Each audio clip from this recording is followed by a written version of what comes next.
Malar Devapalli police station के हुदूद में वाक़ कांटे धान इंडस्ट्रियल एस्टेट में एक बैटरी कंपनी में बड़े पैमाने पर सरक़े की वारदात पेश आई। सारिकीन ने फैक्ट्री के पिछले गेट का ताला तोड़कर अंदर दाखिल हुए। उन्होंने गेट के साथ लगे दफ्तर का दरवाजा तोड़ा और जबरदस्ती दफ्तर का दरवाजा खोलकर नकद रकम का सरखा कर लिया। पुलिस और इंतजामिया के मुताबिक सुदर्शन रेड्डी नाम का एक शख्स बैटरी मैन्युफैक्चरिंग इंडस्ट्री चलाता है।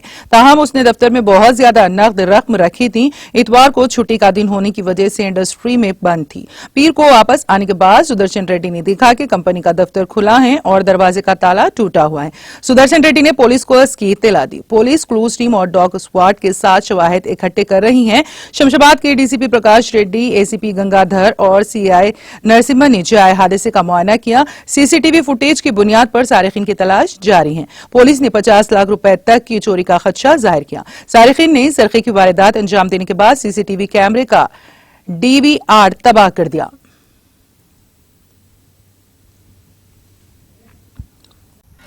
नाज़रीन, हमारे टीटीवी न्यूज़ को सब्सक्राइब करिए, बेल आइकॉन को प्रेस करिए, शेयर करिए और लाइक करना ना भूलें।